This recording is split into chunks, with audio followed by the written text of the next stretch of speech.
to get in. It's a fun little trick. Just walk right up to this light right here. You don't push any buttons or anything, just walk right up to it. And voila.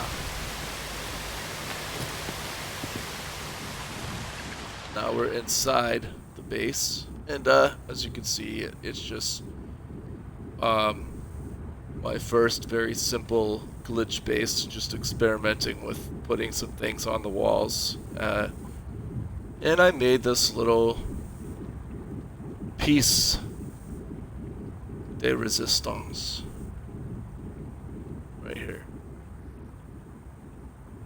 It's nothing super special, but I think it's kind of cool how the stickers kind of move.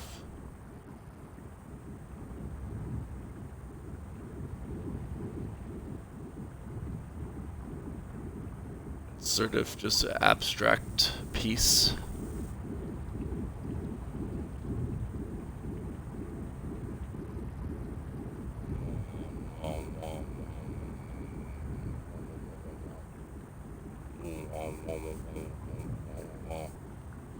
And you see what I noticed. So the glitch building technique that I use is the one where you select an item, you get it to turn green. Thanks to Zane's World passing this along to me, and to my buddy Zelric, who first got me back into the concept of glitch building, introduced me to it back. Boy, this would have been Atlas Rises time period or something in that range. Really cool guy. Anyway, that was back when you had to use the little ramp on the doors to flip things around. But anyways, so obviously you get this thing green, and then you cut over to something else, and you go ba-doom. Yeah. Kind of fun. And of course, I realized that one of the things that when I've watched videos discussing this trick, people have said, well, you could only use this trick with certain items because it only works with what's directly above in the category. So like I could only build this flag, right? Or but the thing is, I realized as I'm on a new save, I realized that actually, if you don't buy everything, if you don't have all the blueprints, you can actually change which thing is in the middle, right? Normally, for example, I don't think normally you cannot put a cuboid floor right like that.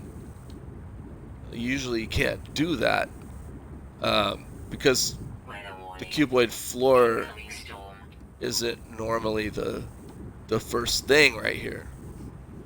It's usually the cuboid room. And it occurred to me that this method could really be fine-tuned if someone were to, have multiple PS4s or multiple Xboxes or multiple PCs at the same time, whether they're controlling them all or their friends are using them, but then have different accounts set up where each account has bought only a certain subset of the building components, such that that person can glitch build, this piece. Like if I left my account the way it is here, I could be the guy that's able to build the cuboid floor up. Somebody else could have a different one because they bought the pieces in a different sequence, right? Because when you go to the thing here, if I blueprint research, right?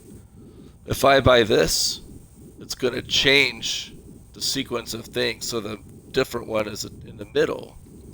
So like right now, if I go to my frames and foundations, you know, the circle is there, and I think that's how it normally. I think you can't affect that. I don't think there's a way to change that, but um, but normally, like the way I got that ladder there is because normally if you buy the holographic door, right, then you can't glitch right over to the ladder from the other door, but you can if you don't buy it. Um, which I just think that's interesting. So, but let's say paving.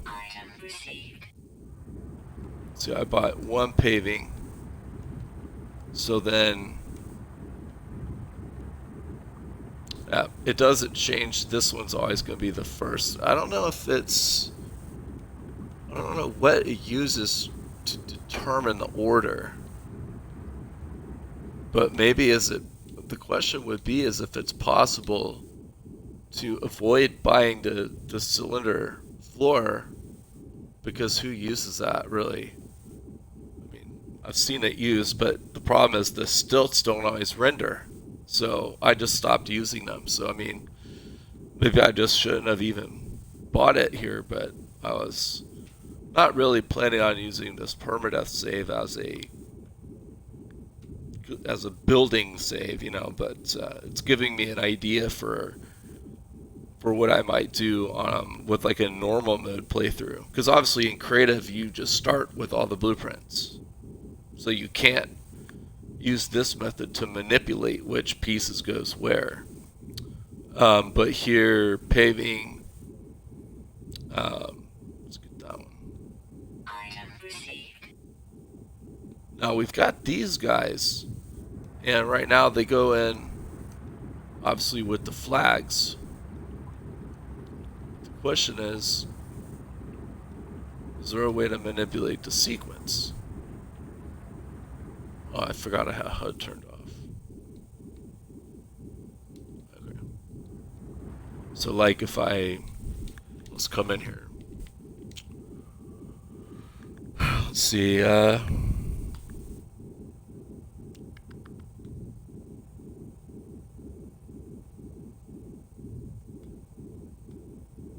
obviously this would be really sweet to build a glitch build directly.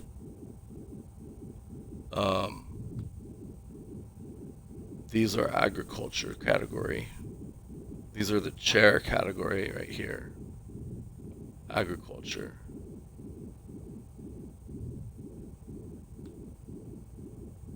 Chair category.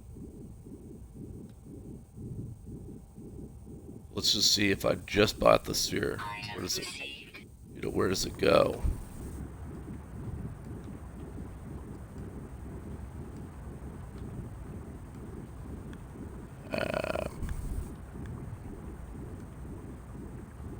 It's over there to the left. I mean, ideally you just not buy the flags, but I don't know if that's possible.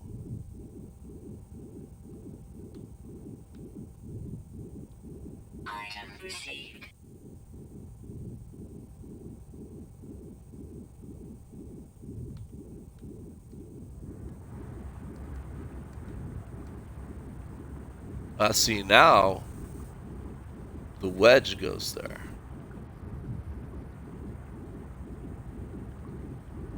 So if I just leave this alone,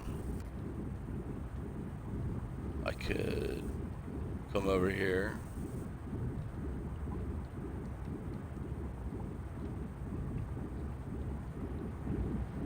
Oh, that's kind of cool. It just goes right on the wall like that. So when I want to leave my building, it's going to make it tough. Because that's where my ladder's on the other side of this. It's blocking me now. So because to get out... Oh, it deleted the light too. To get out, you just walk through. There's another ladder there. Same way as getting in. I don't know. These are just some interesting little glitch building techniques that, you know, maybe some of you guys have already tried this stuff, or maybe not. I don't know. I don't keep up with the latest techniques or whatever, but I'm obviously not the greatest builder in the world, but I thought maybe I'd post this video in case anybody else out there hadn't thought of trying to do it that way, you know. In other words, starting a new save and then only buying certain things so that you can control what's in that center position there. Because that, and then having multiple different saves you could load into to join into somebody's multiplayer game, so then you could then make those specific pieces in building for them, because you know, like let's say I just keep my guy this way, I'd be the guy who could come in and build certain things, you know, like the wall-mounted cuboid room floors or whatever, like this desk like that. Really all I wanted was the freaking refinery, but it doesn't want to give it to me. I don't know what I gotta buy to get the refinery. The infrastructure ladder is an interesting piece too. So normally it goes in here. So I'm wondering if I buy infrastructure ladder, what's gonna happen now? Item received. Gave me the pyramid.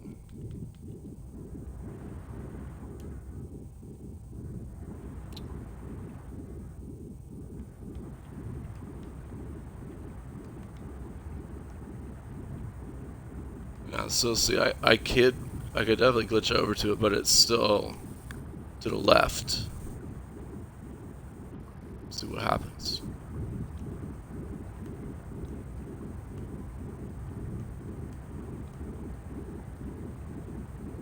I guess it's on the outside. Let's go look. Whoops. Yeah, you can't turn around at the end. You gotta all the way out.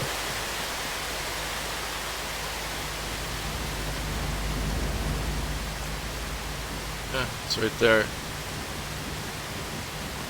See, this ladder you actually have to push square. But that also lets me get in. That's funny. I can use this one either side. It's that one ladder I can get in and out of my base. Just turn around.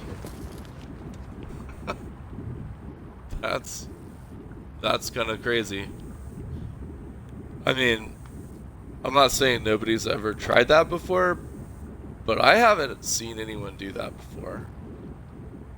Anyways, hopefully this was helpful to somebody out there that's into glitch building and wants some weird ideas for things to do with their base with glitch building.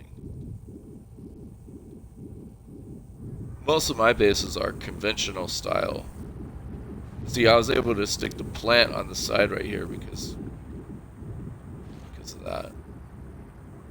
The funny thing is, I'm not even native to Hilbert Galaxy. Like, my saves are all, or my saves basically Euclid. I joined my friend's game in Hilbert, and I've been playing in here for a few hours now. That's why I can't reload a manual save, I guess, because your manual save is always kept like back in the other galaxy or something. I don't know. I don't know why I don't have a manual save. But the last time I saved it according to this was when I uploaded my base just a minute ago.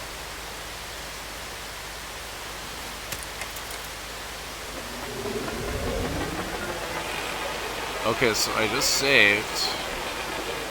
There goes the save icon.